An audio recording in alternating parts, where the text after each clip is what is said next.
ગુજરાતના છેવાડા સુધી વિકાસ પહોંચ્યો હોવાના દાવા ભલે સરકારના હોય, પણ છોટાઉદેપુર જિલ્લાના સરહદી વિસ્તારમાં આવેલા કેટલાક ગામના લોકો આજે પણ આઝાદીના વર્ષો બાદ પણ રોડ રસ્તાથી વંચિત છે।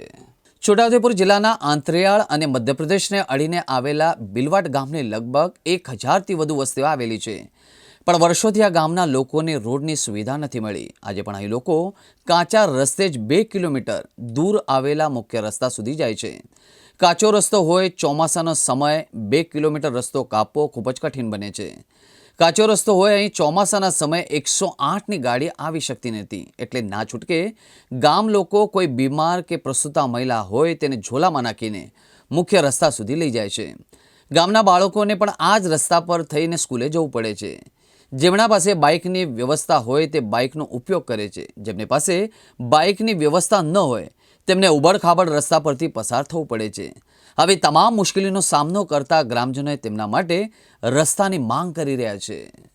ભોરદલી જૂથ ગ્રામ પંચાયત અને બિલવટ ગામમાં આંબલી ફળિયા જે આ આઝાદીના 75 કે 77 એવું કંઈક વર્ષ ચાલે છે, પણ એટલા વર્ષો સુધી પણ સરકાર હજુ સુધી અહીંયા રસ્તો બનાવી શકી નહીં।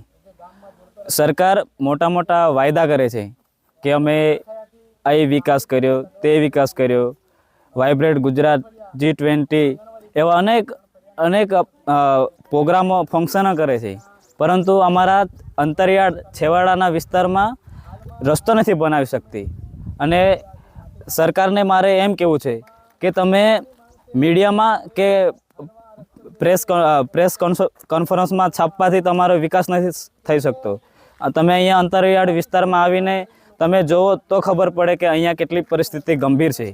તો અમારી એક જ માંગ છે કે આ અમારા ગામને જે જોડતો રસ્તો છે એ વહેલી તકે બની જાય અને એ રસ્તાનો લોકો ઉપયોગ કરે અને અવર જવર ચાલુ થઈ જાય। છોટાઉદેપુરના અંતરિયાળ વિસ્તારમાં બિલવાટ ગામે જે ખાસ રસ્તાની માંગ છે, એ રસ્તો છે 1 થી 1.5 કિલોમીટરનો લાંબો રસ્તો છે।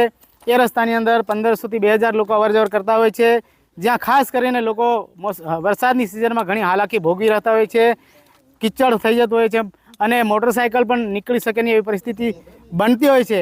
અને પ્રસ્તુતિને હોસ્પિટલ લઈ જવું હોય તો પણ 1 થી 1.5 કિલોમીટર એને જોડીમાં ગલી ખાટલામાં લઈને મેઇન રોડ પર પહોંચાડવું પડતું હોય છે, જ્યાં 108 ઊભી હોય ત્યાં। આવી સંજોગો ભોગવી રહ્યા છે અહીંની પ્રજા।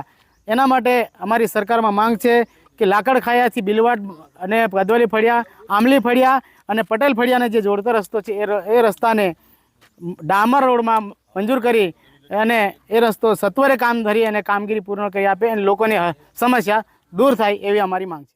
અમારે દુઃખી છે રસ્તાની, એ તો રસ્તો મને ભણવા જોઈએ, અમારે રસ્તાની કાર્યવાહી કરવું જોઈએ। અમારે રસ્તાની તકલીફ છે, અમારે ચાલી જવું પડે, ચોમાસામાં તકલીફ પડે છે, બહુ દુઃખી છે। અમારે રસ્તો નહીં સારો હોય, અમારે દુઃખી વધારે છે। હોય એને જવું પડે ચાલીને, મહિલા હોય એને ઉચકી લઈ જવું પડે, સિકલ સેલેવાળાને રાતે દુખાવો થઈ અમારે ગાડી પર લઈ જવું પડે, તો અમારે 108 અહીંયા આવતી નથી।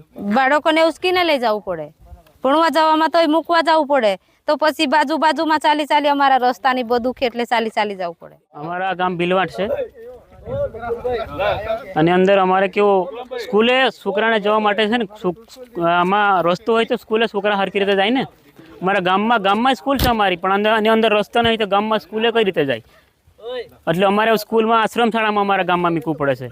અમારા ગામમાં જ સ્કૂલ છે, અમારે છે ને અંદર તમારે બહુ તકલીફ છે। એક એમ્બ્યુલન્સ તો નહીં જતી, બિલકુલ નહીં જતી અમારે આવતી ને। હવે રસ્તો હોય તો આવે ને। આ તો લગભગ બહુ વર્ષો થઈ ગયા, 2000ની અંદર આ રસ્તાનું સમારકામ થયેલું, આજકાલ નહીં। મેં નાનો આટલો હતો ને ત્યારે રસ્તો આ ખાલી ખોદકામ થયેલું, ત્યારથી આજ ઘોડે આ રસ્તો નહીં। અમારા રસ્તાની જ માંગણી છે, બીજું તો શું? અમે તો લાકડું બાંધીને ઝોલી બાંધી લઈ જઈએ છીએ।